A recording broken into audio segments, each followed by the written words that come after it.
یا نبی سلام علیک. ایک حکایت آتی ہے، حکایت، میں اس کی صحت پر بحث نہیں کرتا، کتب میں حکایت ہے، مان لیں تب مرضی، نہ مانے تب مرضی. حکایت بات سمجھانے کے لیے ہوتی ہے.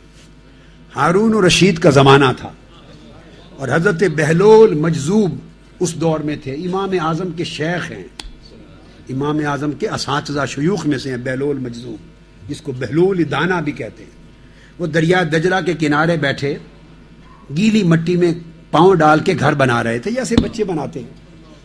جو سینڈی بیچ پر جاتے ہیں، جو سینڈی بیچ ہوتے ہیں گیلے، تو اس میں بناتے ہیں نا جا کے مٹی کے ساتھ گھر. تو وہ بنا رہے تھے سینڈی بیچ پر دریا دجلہ کے کنارے گھر. ہارون الرشید کی سواری گزری، اس کے ساتھ اس کی زوجہ زبیدہ خاتون بھی تھی. زبیدہ خاتون نے کہا ہارون الرشید کو، خلیفہ وقت ذرا رک جا، حضرت بہلول بیٹھے ہیں، ان سے ملتے چلیں. آ گئے. زبیدہ خاتون نے پوچھا، ہارون الرشید ذرا ریشنل آدمی تھا، انٹلیکچوئل تھا، ریشنل تھا، وہ نہیں مانتا مجذوب آدمی ہے، گھر بنا رہا ہے، کیا ہے، مگر بیوی کے کہنے پر آ گیا. زبیدہ خاتون نے پوچھا بابا جی کیا بنا رہے ہو؟ انہوں نے کہا جنت میں گھر بنا رہا ہوں. زبیدہ خاتون نے پوچھا کہ بیچتے ہیں؟ اس نے کہا کیوں نہیں، بیچتا بھی ہوں. کتنے بگے بیچتے ہیں؟ کہتے ہیں 10 درہم کا ایک. مجذوب تھے نا، مجذوب کا طریقہ واجب الاتباع نہیں ہوتا، مجذوبوں کا طریقہ ہوتا ہے. اس نے کہا 10 درہم کا بیچتا ہوں. تو زبیدہ خاتون نے 10 درہم جیب سے نکالے، حضرت بہلول مجذوب کو پیش کیے، مجھے ایک گھر دے دیں. انہوں نے 10 درہم لے کر نا ایسے دے مارے، پھینک دیے دریا میں دجلہ میں پھینک دیے، ایک گھر مٹا دیا. کہا جاؤ، بی گھر دے دی.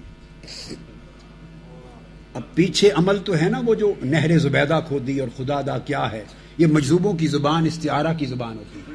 وہ جو کروڑوں حجاج کی خدمت کی جو 1000 سال تک چلتی رہی زبیدہ، عمل تو چیریٹی ہے، وہ صدقات و خیرات ہیں، غریبوں کی حاجیوں کے لیے بلائی ہے، مگر ایک اشارہ تھا.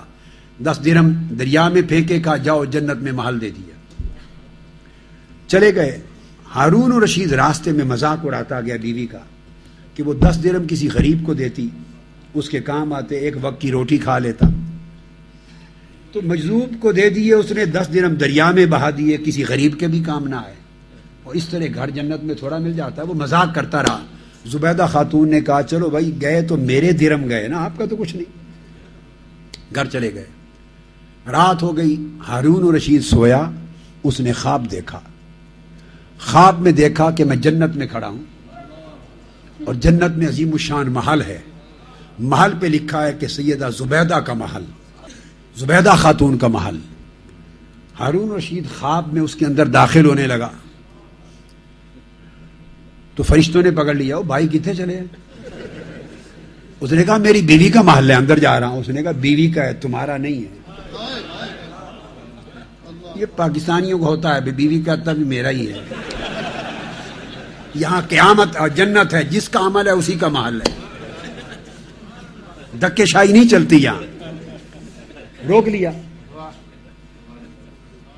تو جب فرشتوں نے پکڑ کے روکا، ہاتھ سے پکڑا کہ یہ اس کا محل ہے، وہی جائے گی، تم نہیں جا سکتے.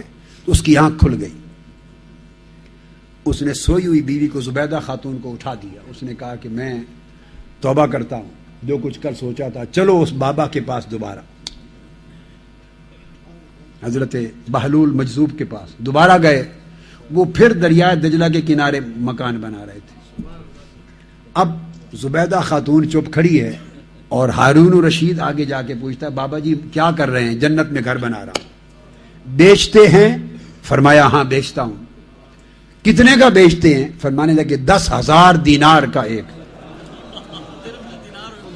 10,000 دینار.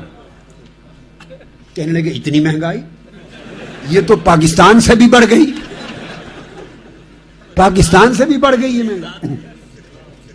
ایک رات کل 10 درہم کا بیچ رہے تھے. 10 درہم آپ سمجھ لیں 10 پینیز،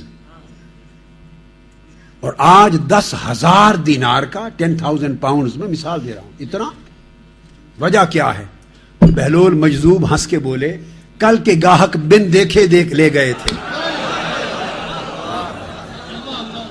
کل والے گاہک بن دیکھے لے گئے تھے، خرید کے گئے تھے. آج کے گاہک رات دیکھ کر آئے ہیں سب کچھ، اس لیے قیمت بڑھ گئی۔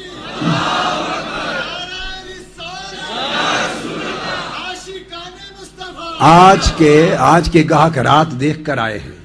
تو میں نے عرض کیا یہ حکایت ہے، حکایت پر بحث نہیں کرتے، حکایت کی روایت نہیں ہوتی، بات سمجھانے کے لیے ہوتی۔ اللہ پاک بھی حکایتیں دیتا ہے، کبھی مچھر کی، کبھی کوئی قرآن مجید میں، یہ سنت الہیہ ہے۔ مقصود یہ ہے کہ قدر اسی کی ہے جو بن دیکھے سودا کیا جائے۔ الذین یؤمنون بالغیب، اللہ کا پہلا سبق یہ ہے، بن دیکھے سودا کر لو تو ایمان ہے، ورنہ قیامت کا دن تو ہر کوئی دیکھ لے گا۔ آج لے ان کی پناہ، آج مدد مانگ ان سے، کل نہ مانیں گے قیامت کو، اگر مان گیا کل تو سب کچھ نظر آ جائے گا۔ کل کیا نظر آ جائے گا؟ اللہ رب العزت نے فرمایا وَلَسَوْفَ يُؤْتِيكَ رَبُّكَ فَتَرْضَىٰ، اور فرمایا عَسَىٰ أَن يَبْعَثَكَ رَبُّكَ مَقَامًا مَحْمُودًا، میرے محبوب آپ کو مقام محمود پر بٹھائیں گے۔ میں نے کہا نا کہ ایسا جوڑا ہے کہ کوئی پھوڑ نہیں سکتا، اور منظر جوڑ کا قیامت کے دن نظر آئے۔ يا نبي سلام عليك، يا رسول